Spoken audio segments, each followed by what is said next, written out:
It begins, as these things usually do, with a smirk. I've seen that smirk on the lips of every self-assured atheist, from the pub philosopher to the TED-savvy public intellectual. It's the smirk of someone who believes they've said something unanswerably clever, usually involving cosmological timescales, quarks, or the speed of light, into the face of someone who was never asking a scientific question to begin with. It is the smirk of the category error. I study religion, an odd vocation for someone not strictly speaking religious, but here we are. And because of this peculiar academic posture, I often find myself talking to the devout, Christians, Muslims, Jews, Dharma traditionalists, who believe sincerely and unbendingly in the divine word or words.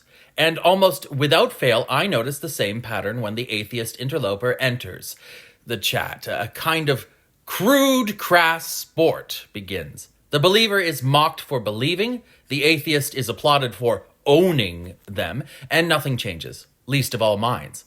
This vulgar little pantomime has become a staple of our cultural diet. It's the Dawkins formula. Dismiss, deride, demonstrate superiority. But it also, I think, is a sign of intellectual cowardice, because the atheist's usual line of attack is not only ineffective, it is fundamentally misunderstanding the religious imagination. Take Genesis, Bereshit, chapter 1. To the atheist, this is a claim of science. 6 days versus 13.8 billion years. The sun arriving on day 4, light without a light source. Checkmate, Jew, Christian, says the smirk. But for the believer, at least for most, it is a story, a sacred story, the kind of story that is truer than fact because it conveys something about purpose, meaning, desire, and divine relation. Approaching Genesis like a lab report is like using a thermometer to measure Hamlet's grief. You're just holding the wrong tool. This is what I mean by a category error. And once you grasp that error, everything else becomes obvious. When I engage with believers, I don't bring a microscope. I bring curiosity. I bring questions. And, God help me, I bring respect. Respect not for the empirical truth of the claims, but for the imaginative architecture in which those claims live and breathe. A conversation I had not long ago illustrates this point. I was speaking with a Christian who held firmly, stubbornly, triumphantly to the belief that Scripture is the divine word. Impissima verba Dei. Genesis is not merely true, it is truth. And so I asked, not argued, not contradicted, why do you think the light appears before the sun? He paused. A small pause, but dense with cognitive torque. I've never really thought about it, he said. I suppose symbolic light, divine light? Fascinating idea, I said. So if the story is already operating in symbols, what do you think those symbols are doing? Another pause, longer this time.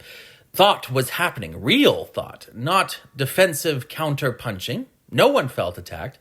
No one was scoring points. And in that small imaginative hesitation, the entire interpretive framework shifted a few degrees. Not enough to topple a faith, but enough to open a crack through which a question might slip. This is the heart of what I'm proposing. To engage the believer on the level of story, to join them in the terrain where meaning is made, not to capitulate, but to converse. Contrast this with the Dawkins method. Dawkins hears a religious claim and swats it away like an intellectual gnat. He is quick, yes. Clever, yes. Rhetorically nimble, certainly. But he does not listen. He does not ask. He does not enter the imaginative world of the believer. He simply demands that they enter his. And when they don't, he declares victory. It is not dialogue. It is a performance of impatience. The result, no believer ever says, "Thank you, Richard, I now renounce my faith." They say, "This man despises me," and double down.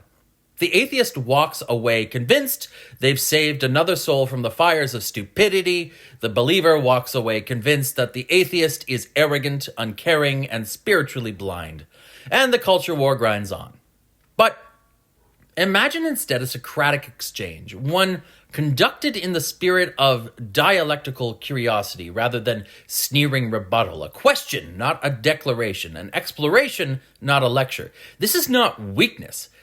I think it is strategy. Questions can stabilize certainties far more effectively than arguments. A statement produces a counterstatement. A question produces thought. And here is the quiet secret. Most believers are already reading their sacred texts symbolically, even if they don't articulate it that way. When you ask questions, you give them permission to interpret, to reflect, to nuance their own commitments. You help them discover the seams in their own story world. The aim is not to win.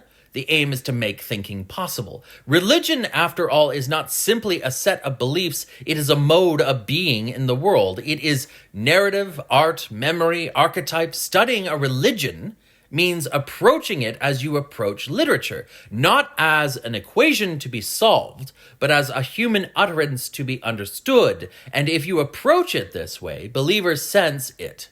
They soften, they speak, they listen back. I've done this many times in my own work, and with a certain, aplomb, and I have seen the same pattern emerge again and again. The believer who feels respected becomes the believer who becomes reflective. And the believer who becomes reflective is the believer capable of change. The great irony is that atheists, in their rush to prove religion foolish, often reveal their own incuriosity. The Socratic style, by contrast, reveals something like courage. The courage to hear the story first, to inhabit it briefly, and then to ask not whether it is true, but what truth it is trying to express. If you want to change a mind, start by entering it. And if any of this intrigues you, if you find yourself wanting not just the theory, but the toolkit, the method, the conversational craft, I may have more to offer soon. Let's call it a strategy guide, or perhaps a small lecture series, something for those who want to learn how to engage across belief in a way that actually gets heard. Because if there's one thing the cultural moment needs, it's fewer smirks and many more questions.